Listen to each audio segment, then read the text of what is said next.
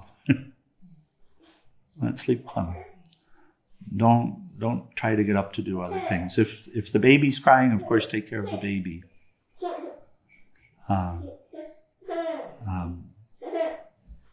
But this is bringing intention into the life. And this auto-suggestion is, from this experience, one of the most important practices for us. What you tell yourself becomes your lived reality. What you tell yourself becomes your lived reality. If you tell yourself that you're not worth it, that you're just this or just that, then that becomes the lived reality. If you tell yourself, I can do it, I will do it, I will grow, I will overcome these obstacles, I will see the difficulties as opportunities, I will do my best to apply to them, and I know I will be successful in time. It's true. Then this is what will happen. I will embody love. I shall embody love. I am love. I can do it. All I need is the help from that light, and I know that I have that help, and so I shall not give up. Tell yourself this. However you relate. These are words that have resonated here. We made a practice of waking up, and the first thought, this went back to the start of pilgrimage. I decided I want my first thought to be related to this commitment of service and connecting to the Lord. And so I took time to consider, what should my first thought of the day be?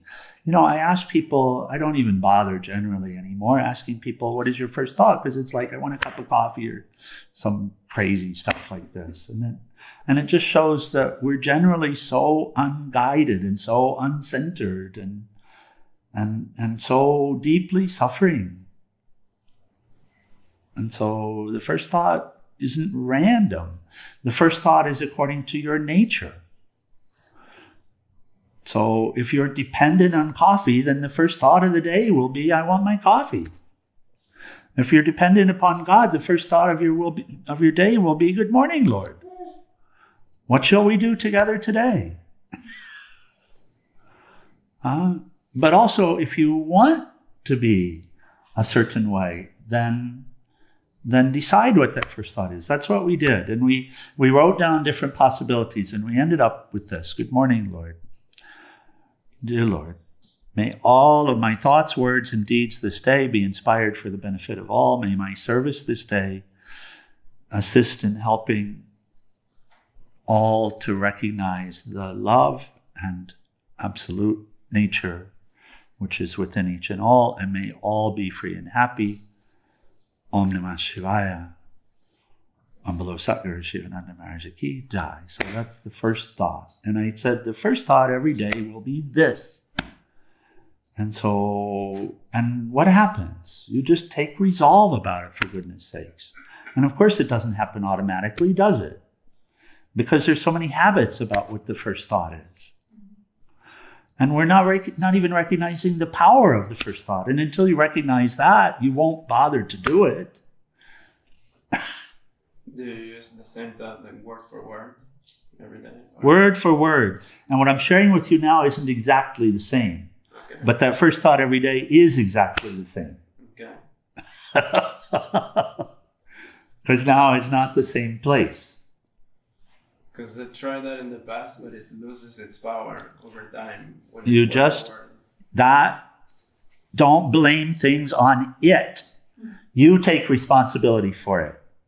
You have to take responsibility for it. Don't be a victim. You said it loses power over time. You put power in it. You make it real. You make it real. You invest yourself in it.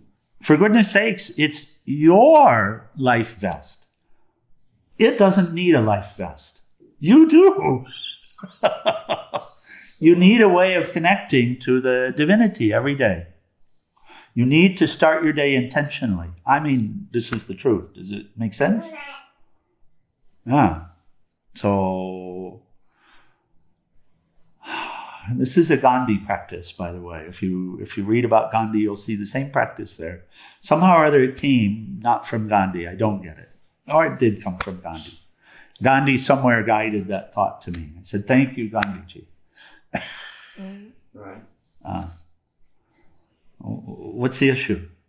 So if that thought helps you connect at the beginning, but then it doesn't anymore. Whose fault is that?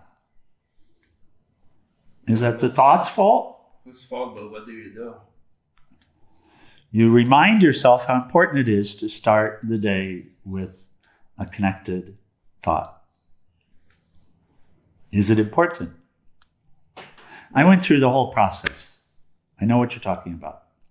Okay, so I'm not being brutal here. I'm saying, but be honest with yourself also. What I observed is, when it would start to fall away, I would become uncentered. And I didn't feel the same connection to the divine that I wished to feel. Right. God loves me completely, fully, and wholly. In fact, I am the Lord's right hand. Actually, right toe. And he has about 100 billion toes.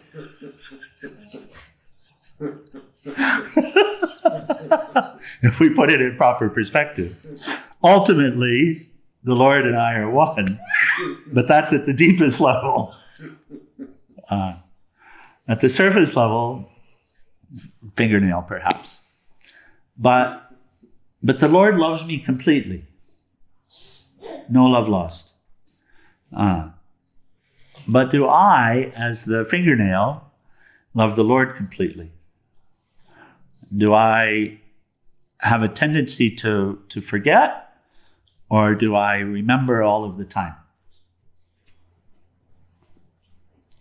And if I have a tendency to forget, what happens? Yeah. Right? So whose responsibility is it to remember? The Lord already remembers. I'm pretty sure of that. Right. The Lord already remembers Aham Brahmasmi. I'm the one who tends to forget. Mm-hmm. Yes? Yeah. So how do I practice to remember? I find that the first thought of the day is critically important in that. Yes? Okay. So. Can I share something, Swami? Yes, please. So something that's sort of like happened for me around what Hari says is that like the first thought might be that beautiful one, but then the second thought is this isn't working. And so like the second thought follows it up because my experience is like being in this culture that we're in is that like I want to take a pill and just feel good immediately. Yeah, I understand. If I have that thought and I think of this thought as like a pill that's going to fix me, and then it doesn't immediately make me feel good every single time, I'm like taking the perspective that the thought is the pill fixing me. Yeah, I hear you. Right? Like, I hear you, but when are you going to suffer enough to get past that? Yeah, right. That's what I'm trying to say. Is that, like, viewing it that way is not helpful. Like the thought as a pill that I'm taking to fix me, if it doesn't one morning, then I immediately write it off. And so what I'm saying is like it can't be that way. It's like Swami said, the energy I put into it is what actually makes it what it is. The Lord doesn't have any responsibility. If there's any responsibility, it's mine. So I can't order the Lord around. I can't say, you do this, you do that. Because if I say, please help me with this, what will invariably happen is the Lord will give me an experience to help me to be firm. So please help me to develop compassion, for example. Then I'll be given experiences which are very painful, generally speaking, to help me to be firm in compassion. And so I'll be very grateful for them. But at the moment, it'll be a little tough. I'm speaking from experience here. So please help me to remember to talk with you first thing in the morning, to connect with you. Then the Lord will take the practice away for a little while, and I'll get to see what happens if I don't connect. And what happens will invariably be related to suffering. And that will help me to realize, no, I need to repeat this every morning, and I need to have the proper bhava with it. I need to have the proper attitude with it. Because if I don't, then I become uncentered. I forget about you. I suffer. And by the way, I don't practice the way I've resolved to practice. I don't think beneficial thoughts all of the time. I don't. I tend to get lethargic. I tend to get lazy. I tend to become self-centered again. Oh, my Lord, please, no, I don't wish to do this. So this is all involved in the development of this. And at some point, it's like, no, firm. This is it. And having gotten through the battles, the inner battles, then it's here. Is it meaningful? I can just tell you that your own self-affirmations are meaningful. Your own self-affirmations are meaningful. And if you don't tell yourself something intentional and uplifting, then you tend to tell yourself something that's not intentional, so ungrounded, and not uplifting, right? And then you fall back into fear, and then you feel the need to recede again, to withdraw again, right? Yeah. So the guidance would really be, if you understand thought power, then you know until you're completely free of thought, in other words, until you're free of agency. That's really the issue, agency. I do this, I do that. I don't do anything. But it's a thought that I do. It's a feeling that I do, right? Until you're free of that, then it's really necessary to understand the power of thoughts and to genuinely cultivate beneficial thoughts. Because if you're not cultivating beneficial thoughts, then the old habits are forming in the thoughts. And the old tendencies are there, and you're not aware. So you're not seeing them. And then fear comes again, and anger comes again, and judgment of this person and that person comes again.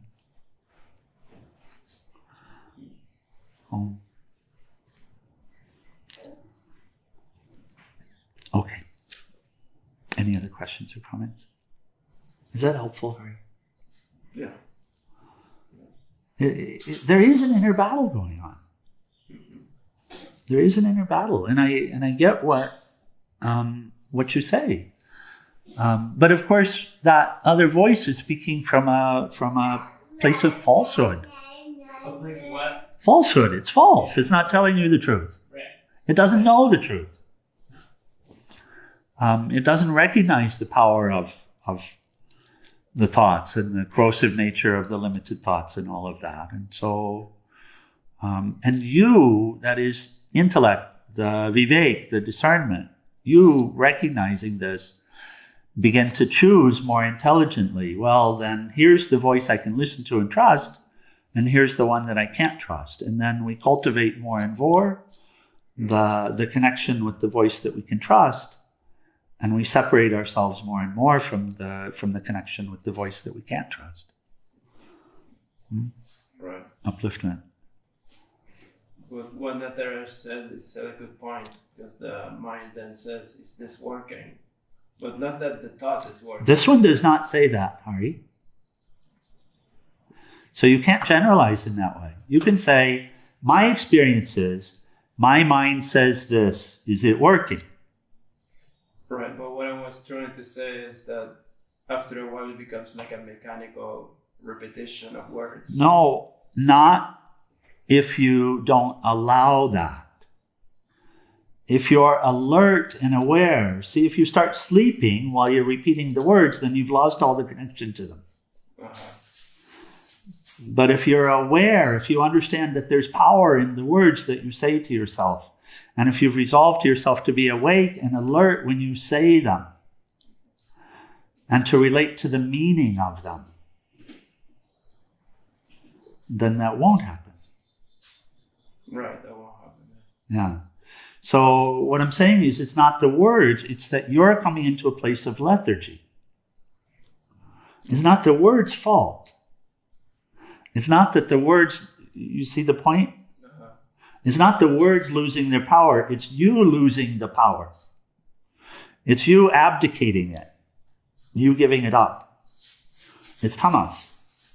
And tamas is coming in, tamas is leaking in, and then tamas itself says, the words have lost power. Right. And then it says, and so I'm going to stop repeating them. Yeah. And then it says, because it doesn't make any sense anyway. And then it says, because this is all bullshit. And then it says, it doesn't do any good. I mean, if you follow it, if you feed it, then I'm leaving the ashram. This spiritual life is for the birds. It doesn't make any sense. I just want to go have sex anyway. I mean, it can go very far, yeah. It can go.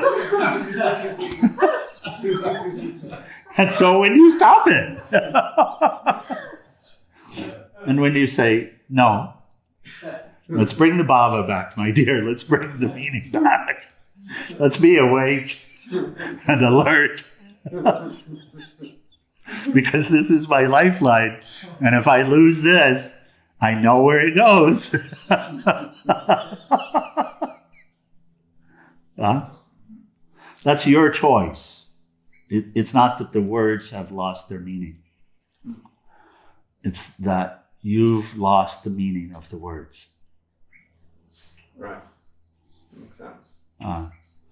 And this is the thing with mantra too, by the way. But this is where we're involved in a process. If we're really wanting to be awake, and alert, alive, we have to be involved in a process. People would call it reinventing ourselves, but renewing ourselves, renewing the vows, renewing the commitment, renewing the purpose. If we say the same words over and over again, if we don't continue to find ways to relate to them, then we'll lose the connection to them. Right. But also we come to recognize, but if we lose the connection to them, then I've lost myself. Does that make sense? Yeah. Then I've lost myself. Now I'm just back in tamas again. And by the way, the same old things.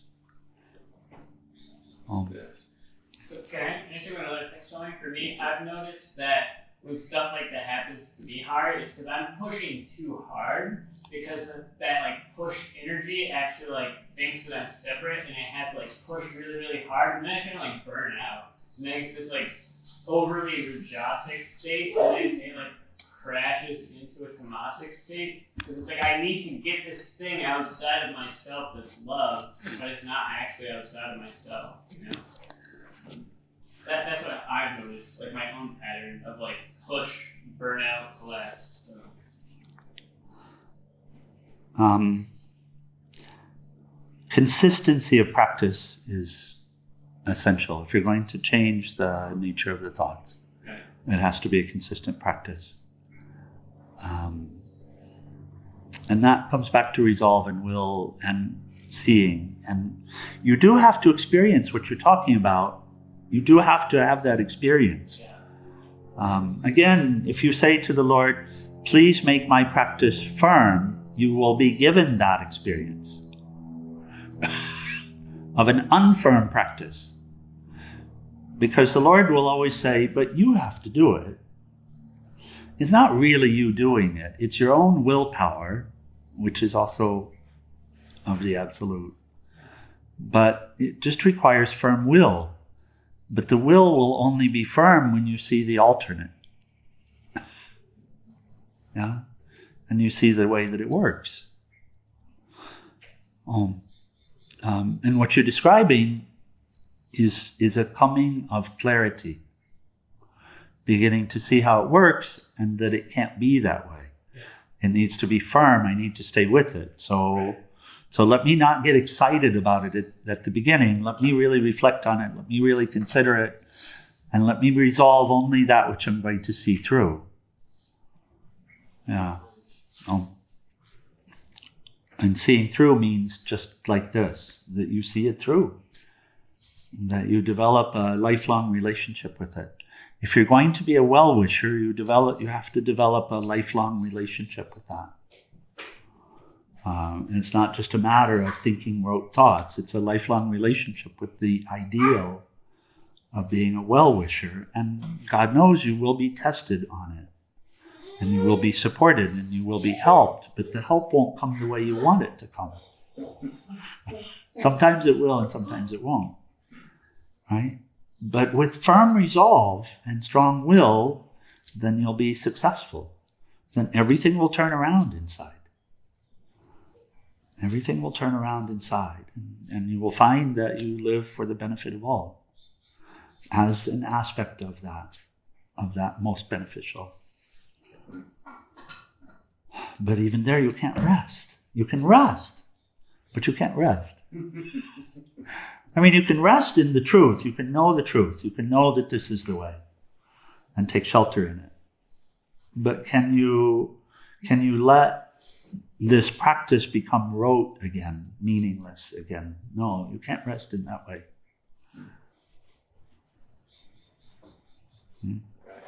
Oh. Okay. All right, let's close with final prayers and arati. Page 174. Short version.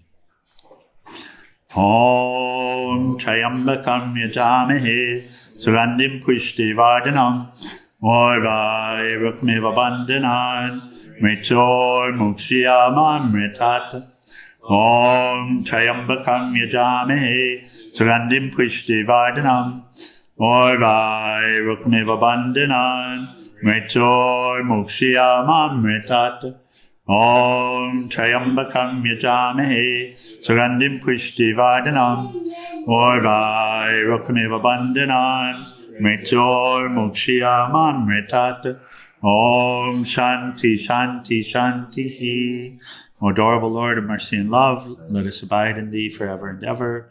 Humble Lord Satguru Sivananda Maharaj Ki Jai, and for all the saints and sages of all the traditions. Jai. Before we get up, just on this point, because it's a big one. For example, Hari, we know about a practice. You're making a point of going and connecting with Durga every day, as far as I can see. Yes. Okay. All right. Now, Durga will feed that, but she'll also challenge you on it. She'll feed it in that at some level, she'll help you to know of her reality and her love and the caring, and she'll help with the upliftment. She'll help with the opening of the heart. We're all good here at Sudai. And you feel that. But on the other side, she'll test you. She'll bring boredom with the practice. She'll speak to you and she'll say in words like, you don't need to come here every day. It's not a big deal. You can come once a week. It's fine. It doesn't make that much of a difference anyway.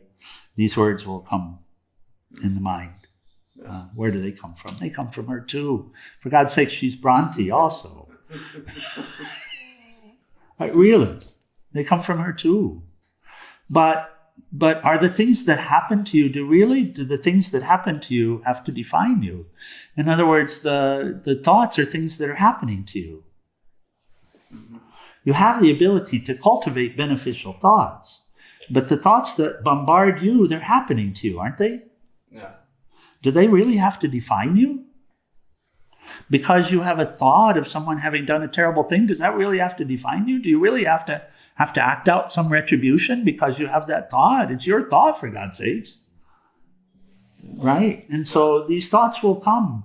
And there will be a dryness that will come. It's called dark night of the soul. There will be a dryness that will come.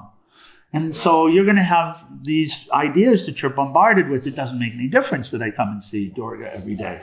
During the summer, after Swami's left for travels for a while, these thoughts will come. And then the real test will be, do you find within yourself the capacity to redouble your effort then and continue, even though it feels like it doesn't make any difference anymore? Will you? Yeah. Okay. Jai. Let's have our tea.